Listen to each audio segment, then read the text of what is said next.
Chers amis, bonjour, on va faire un petit peu de sport ce matin. Alors, si j'arrive à monter sur cette selle qui est très haute et me mettre en place. Alors, là, on commence, petite séance sportive du matin.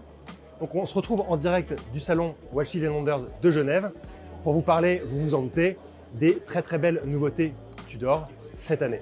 Et moi, je vais continuer mon truc. Je suis en costume, je suis tout à fait à l'aise avec ma cravate club de vieux là. Et on est en train de se faire une montée à 132 watts et 7,4 km/h. Donc, je suis absolument un vieux nul en montée et je vais transpirer beaucoup. Voilà, merci. Dans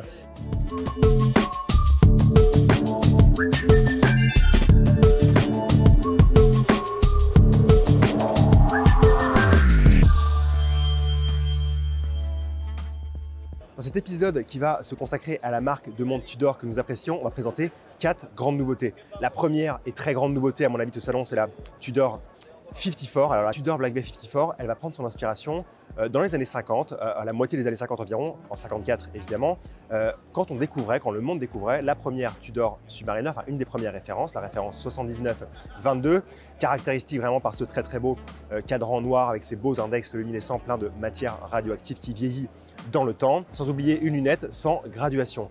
Cette année du coup, la Tudor Black Bay 54, c'est 37 mm de diamètre, donc ça c'est vraiment le coup de poing parce que quand on met la montre au poignet, elle a vraiment des proportions qui sont divines. On retrouve ce clin d'œil à la montre 79-22 de 1954 grâce à la lunette qui n'a pas de graduation sur ces 15 premières minutes, et ça c'est très joli.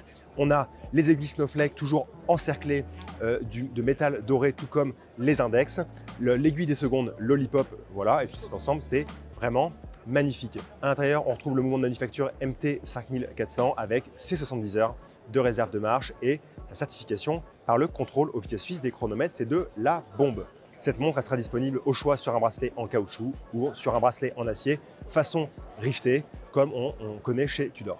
L'autre grande nouveauté, c'est la 3e génération de Tudor Black Bay. Souvenez-vous, on était en 2012, on découvrait la nouvelle Tudor Black Bay avec cette fameuse et caractéristique lunette Bordeaux. Cette année, c'est un peu le retour de l'âme originelle pour cette 3e génération avec toujours le diamètre de 41 mm, une très belle lunette où les repères s'affinent un petit peu justement pour apporter de l'équilibre davantage sur cette lunette comme je disais. On a un travail un peu différent sur la couronne qui cache encore plus son tube et qui est redessiné. Et surtout, on trouve le calibre de manufacture MT5602-U. Alors le U, c'est pas pour la lettre U, c'est surtout parce que ça ressemble à un aimant, parce que cette montre, elle a été certifiée par le METAS. Ça, c'est vraiment les 5 lettres qui vont compter dans cette montre. Le METAS, c'est l'Institut fédéral de métrologie suisse.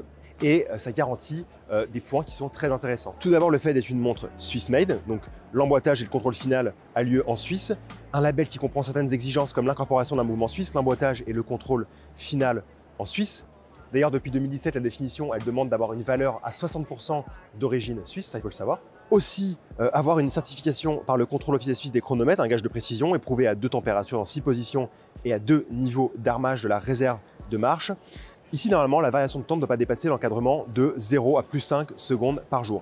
On n'oublie pas évidemment l'étanchéité avec une résistance à 200 mètres de pression. Ça fait partie des caractéristiques du METAS. Et aussi un anti-magnétisme éprouvé avec une résistance à un champ magnétique de 60 Gauss. Mais ici, Tudor pousse plus loin l'exercice avec juste une soumission des montres à des champs magnétiques de 15 000 Gauss. Donc on dépasse un petit peu le METAS et on lui met des grandes claques. Donc on est encore au-dessus. Dernière chose, on vérifie, le METAS vérifie que les 70 heures de réserve de marche sont bien 70 heures et pas 68,3 heures pour justement toujours aller plus loin dans le contrôle qualité de rigueur. Du coup, le mouvement devient le MT5602-U. Alors le U, c'est pas pour la lettre U, c'est juste parce que ça ressemble à un aimant et c'est pour dire justement que le mouvement est METAS, c'est le mouvement résistant au champ magnétique. Ça, c'était pour la 2e grande nouveauté, la Tudor Black Bay 3e génération.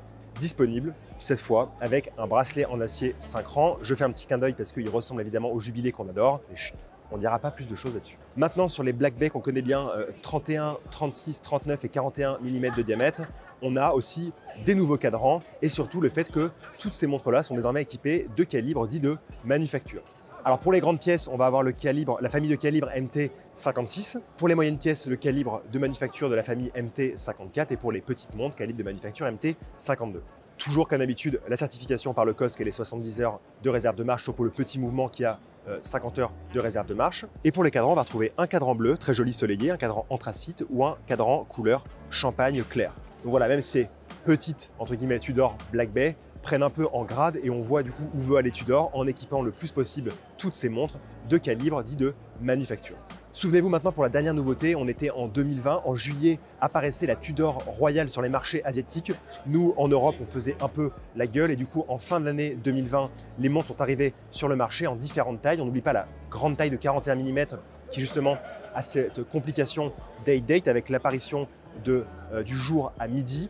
Et pour les plus petits modèles, on a uniquement la date. Cette année, la Tudor Royale, elle gagne un peu en puissance, elle gagne un peu en identité, avec l'apparition notamment de bitons, donc de mélange d'or et d'acier, ce qui va très très bien à la lunette finement crénelée qui oscille entre alternance de poli et justement de finition crénelée. On l'apprécie beaucoup, on aime toujours ces beaux chiffres romains au sein du cadran, ce qui fait en fait qu'on a à la fois une montre sportive et une montre très habillée. Vous le savez, chez Tudor, depuis 2018, avec la présentation du coup à Baselworld qui n'existe plus de la Tudor Black Bay GMT, on a vu la complication GMT apparaître différemment sur les cadrans et notamment avec la Black Bay Pro l'année dernière.